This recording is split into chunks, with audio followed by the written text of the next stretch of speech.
Here to join us, member of the House Judiciary Committee from Wisconsin, Congressman Scott Fitzgerald. Congressman, your thoughts when you see the number up to that point? It's shocking and disappointing at the same time. A lot of us that ran last time talked a lot about just how much money was being associated with COVID and the amount of spending that Congress is doing in and around that. And it hasn't stopped. So if there's anything to focus on in the upcoming November elections, it would be to flip the House and hopefully get the U.S. Senate back to, first of all, stop the spending. Just stop the spending overall so that we can figure out exactly kind of what the next move is. But I'm telling you right now, I'm very alarmed because there's already discussions and rumors of discussions about more spending happening in a lame duck session in Congress. So, I don't think we're out of the woods by any means, and I think that number is going to continue to climb as long as Democrats are in full control. Congressman, do you think that Republicans are on track to do what they need to do in the midterm elections to be able to stop this spending? If you could see in your crystal ball, what is your gut? Well, it's become one more item that all of our challenger candidates certainly are talking about out on the campaign trail, is to once again stop the spending, wrap our arms around kind of what the issue is, and then in the upcoming Congress, try and approach it with kind of a fiscally conservative type of approach. I'm not sure what that is exactly as we sit here right now here today, but the spending has to stop. That's clearly the problem that's adding to this overall $31 trillion debt. Yeah, and to put it in perspective for people, the gross domestic product, all the goods and services, the value of all those in a year is $25 trillion. It's not even up to $31 trillion. And percentage-wise, we didn't even have this high a debt during World War II. So that's how much spending we're talking about. The last time we saw a balanced budget, Congressman, was back when you had a Congress was in the majority. The Republicans were in the majority in Congress, and then you had a Democratic president. Is there any way that could happen again? Oh, I would think that there's 12 appropriation bills that are going to be rolled out if the Republicans have control of the House and hopefully the Senate as well. I mean, that's the leverage point, right? If Congress can say to the administration, no more spending, we're not going along with it, that would clearly, I think, send the message that you're not going to get away with these huge packages. You're not going to be able to roll them out because the votes aren't going to be there anymore. I think that's truly where we can make a difference on those 12 appropriations. Yeah.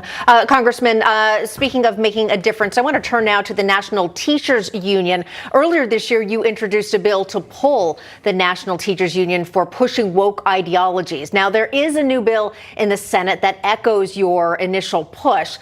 Give us a little more detail on this and where it stands. Yeah, I was very pleased to see that Senator Marsha Blackburn was taking up this initiative as well. Quite honestly, I was shocked to see that the National Teachers Union was being treated with kid gloves for many, many years here in the U.S. And put up on a pedestal as some type of organization that was clearly there for the kids on a regular basis. We found out very quickly, and I saw this in the state of Wisconsin, that the teachers union was absolutely a politically organized group that was continually weighing in on the elections and helping to elect Democrats, period. That's what it's all about.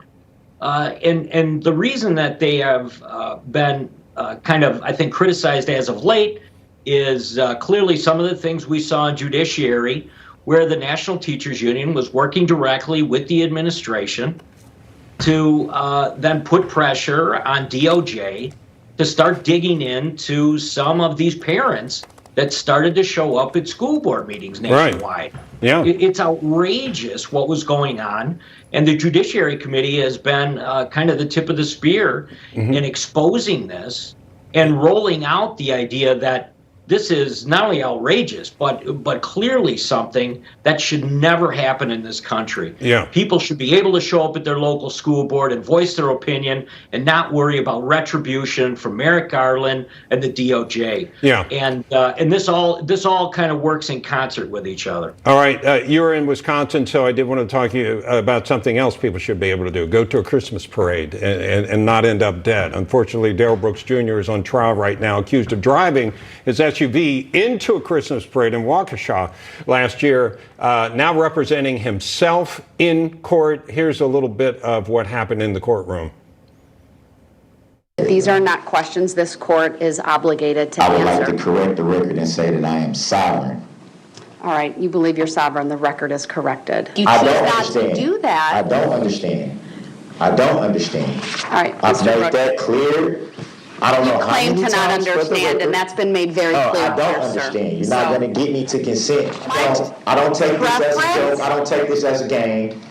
My preference is for you to be You here. expect me to answer all these questions that you have for me, Your Honor, but you have yet to answer one question that I've asked you. Essentially kind of out of control there, Congressman. Your thoughts? Yeah, what Darrell Brooks Jr. is trying to do is turn this into a circus.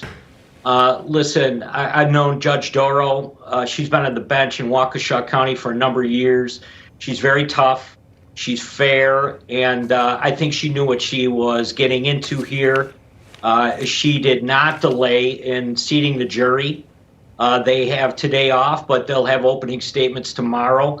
Listen, this psychopath is re-victimizing the city of Waukesha and Waukesha County with this trial. I mean, there has been basically gavel-to-gavel coverage so far on local news.